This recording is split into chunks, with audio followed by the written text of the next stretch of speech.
ሰላም ጤና ይስጥልን ወዲ አምዛራ ሚዲያ ዜና ቤተሰቦች ለአሁኑ የተመላረጡ መረጃዎችን ይዘን በሰዓታችን መተናል። አስቀድመን ማባይት ነጥቦችን እንጠቁማችሁ።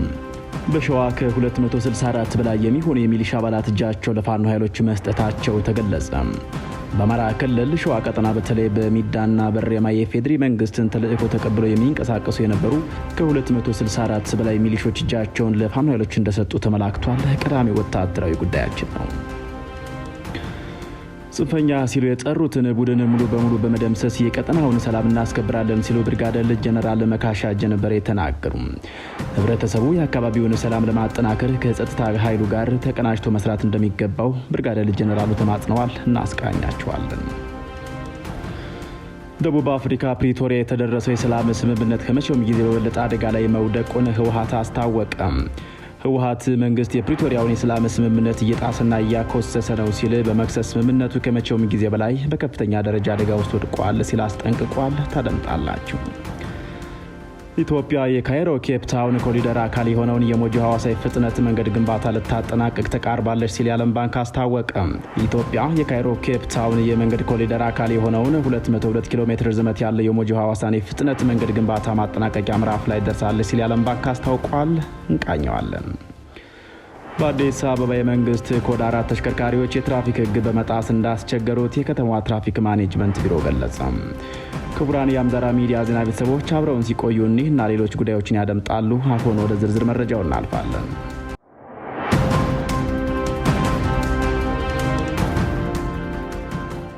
በሸዋ ከ264 በላይ የሚሆኑ የሚሊሻ አባላት እጃቸው ለፋኖ ኃይሎች መስጠታቸው ተገለጸ። በአማራ ክልል ሸዋ ቀጠና በተለይ በሚዳና በሬማ የፌድሪ መንግስትን ተልእኮ ተቀብለው የሚንቀሳቀሱ የነበሩ ከ264 በላይ ሚሊሾች እጃቸው ለፋኖ ኃይሎች እንደሰጡ ተመላክቷል። በክልሉ በተለይም ከፌዴራል መንግስቱ ተልእኮ ተቀብለው የሚንቀሳቀሱ የሚሊሻ ኃይሎች የመከላከያ ሰራዊቱ ትቷቸው ሲወጣ እጃቸውን ለፋኖ ኃይሎች ሲሰጡ የቆዩ ሲሆን በተመሳሳይ መልኩ የፋኖ ኃይሎች ትቷቸው ሲወጡ ደግሞ እጃቸውን ለመከላከያ ሰራዊቱ ሲሰጡ መቆየታቸው የሚታወስ ነው። በሸዋ ቀጠና ከነበረው የሚሊሻ ኃይል መካከል ከ80% በላይ የሚሆነው መፈራረሱን የፋኖ ኃይሎች ይፋ አድርገዋል። የክልሉ መንግስትና የፌዴራሉን መንግስት ትዕዛዝ ተቀብለው ሲንቀሳቀሱ ነበሩ የተባሉ ሚሊሻዎች በተለይ በሸዋ ቀጠና በሚዳና ሬማ ወረዳ ሰፍረው የነበሩ ትልቅ እምነት የተጣለባቸው እንደነበሩ ተመላክቷል።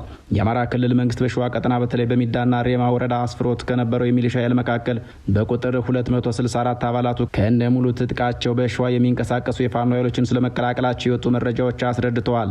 በሚዳና ሬማ ወረዳዎች ስር ከሚገኙ ቀበሌዎች ማለትም ከቄጤማና ሙህሬ ቀበሌ 32 የሚኒሻ አባላት፣ ከአይጎቢያ ቀበሌ 79፣ ከአዝማ ቀበሌ 28፣ ከጠባቢት ቀበሌ 9፣ ከመጅት ቀበሌ 35፣ ከአላቦ ቢራባ ቀበሌ 81 በድምሩ 264 የሚኒሻ አባላት ከነሙሉ ትጥቃቸው የፋኖ ኃይሎችን ተቀላቅለዋል ተብሏል። እነዚህ የሚኒሻ አባላት ከነሙሉ ትጥቃቸው እጃቸውን ለፋኖ መስጠት የጀመሩት ካለፈው ሳምንት ጀምሮ መሆኑን ለጣቢያችን የደረሰው መረጃ ያስረዳል። በሁለቱም ወረዳዎች ከ80 በላይ የሚሆነው የሚኒሻ ኃይል ሙሉ ለሙሉ በሚባል መልኩ በመፈራረስ ላይ እንደሚገኝ ነው የመረጃ ምንጮች የሚናገሩት።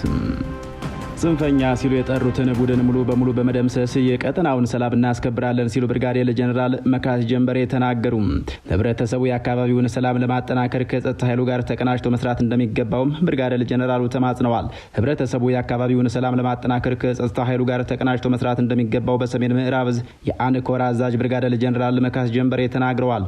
ጀነራል መኮንኑ በማዕከላዊ ጎንደር አለፋ ሻውራ አካባቢ ከተወጣጡ የሀገር ሽማግሌዎች፣ የሃይማኖት አባቶችና የማህበረሰብ ተወካዮች ጋር የአካባቢውን ሰላም በጽኑ መሰረት ላይ ለመገንባት ያስችላሉ በተባሉ ጉዳዮች ዙሪያ ተወያይተዋል።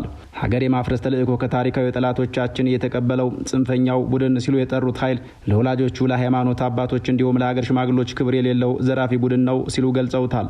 የህዝብ ሰላም በጽንፈኛ ኃይሎች መታወክ የለበትም ያሉት ብርጋዴር ጀነራል መካሻ ጀንበሬ መንግስት ያቀረበውን የሰላም አማራጭ ባለመቀበል የህዝቡን ሰላም የሚያውኩ የጽንፈኛው ቡድን ሙሉ በሙሉ በመደምሰስ የቀጠናውን ሰላም አስተማማኝ እናደርጋለን ሲሉ ገልጸዋል።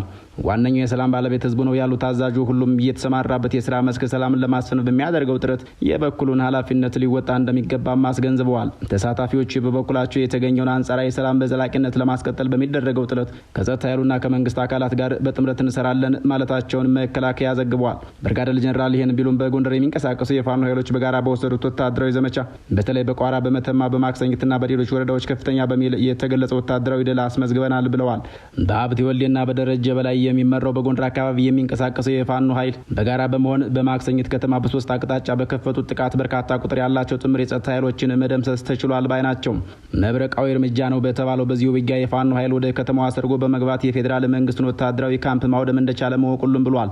በተመሳሳይ መልኩ ሁለት ዞች በጋራ በመሆን በምዕራብ በለሳ፣ አበየና ድርቃ እንዲሁም ልደታ በተባሉት አካባቢዎች ላይ በወሰዱት እርምጃ በርካታ በሚል ከመገለጽ በቀር በቁጥር ይህን ያክል ያልተባሉ ሰራዊቶች ደምስሰናል ብለዋል።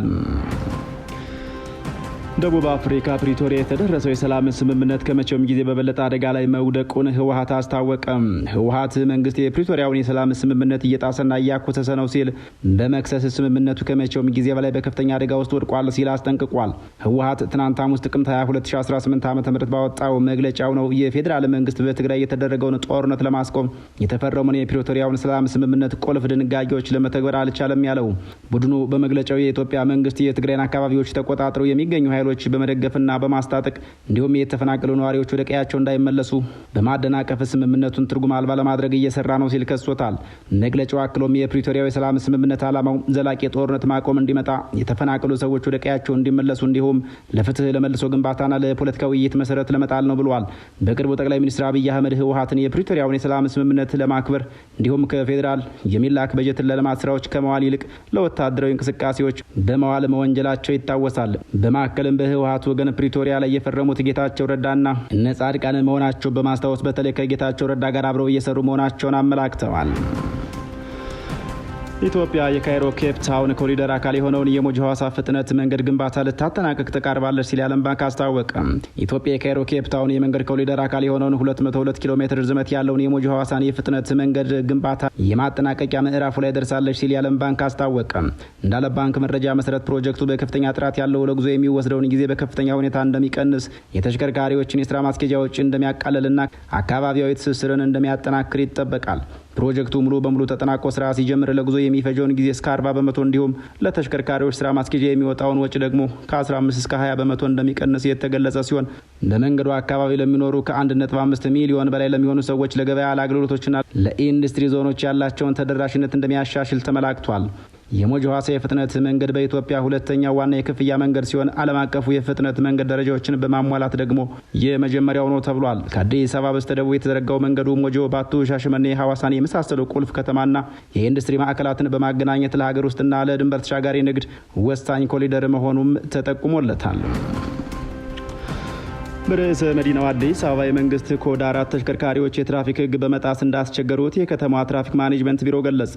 በአዲስ አበባ ከተማ የመንግስት ወይም ኮድ 4 ተሽከርካሪዎች የትራፊክ ሕግን በመተላለፍ የከተማዋን ትራፊክ ማኔጅመንት ስራ እያስተጓጎሉ እንደሆነ ቢሮ አስታውቋል። የኮድ 4 መኪና አሽከርካሪዎች እንደፈለግን እንሆናለን በሚል አስተሳሰብ የትራፊክ ሕግን በመጣስ ሕግና ደንብን በማስከበር ሂደት ላይ ትልቅ እንቅፋት እየፈጠሩባቸው እንደሆነም ገልጿል። በዚህም 3 ወራት ውስጥ ከ270 በላይ የመንግስት ተሽከርካሪ ሾፌሮች መቀጣታቸውን ሸገር ሬዲዮ ዘግቧል። በአዲስ አበባ ትራፊክ ማኔጅመንት የትራፊክ ቁጥጥር ኩነት አስተዳደር ዳይሬክተር የሆኑት አቶ አያሌው ኢቴሳ ሕግን ለማስከበር መነሻው ሕግ ነው፣ በሕግ ፊት ደግሞ ሁሉም እኩል ነው ቢባልም አንዳንድ ባለስልጣናት ግን እንደፈለጉ ባልተፈቀደ መንገድ ያሽከረክራሉ፣ በተቃራኒው መንገድ ይነዳሉ ብለዋል። አቶ አያሌው አክለውም እነዚህ አሽከርካሪዎች ለአውቶቡስ ብቻ ተብሎ በተሰመረ መስመር ጭምር ማሽከርከር እንደሚመርጡ ገልጸዋል። ይህ ድርጊታቸው ደግሞ ለትራፊክ አደጋው መከሰት ጭምር ምክንያት እየሆነ መጥቷል ብለዋል። ቢሮ አሁን ላይ ሕግን የሚጥሱ የትራፊክ መብራትንና የተተከሉ መንገዶችን የሚጠቁሙ ባለስልጣናትንም ሆነ ማናቸውን አሽከርካሪዎች እየቀጣ መሆኑን ጠቁሟል። አቶ አያሌው እንደገለጹት ጥሶ የሄደውን ተሽከርካሪ ታርጋ ቁጥር በመመዝገብ በሚመለከቱ አካል አማካኝነት በማስጠራት ጥብቅ ቁጥጥርና ክትትል እንደሚደረግም ለሸገር ሬዲዮ ተናግረዋል። ክቡራን የአምዛራ ሚዲያ ዜና ቤተሰቦች ለአሁኑ የተመራረጡ መረጃዎች እስካሁኖቹ ነበሩ። ምርጫችሁ ሆነን ስለምታደምጡን እናመሰግናለን። ጤና ይስጥልን።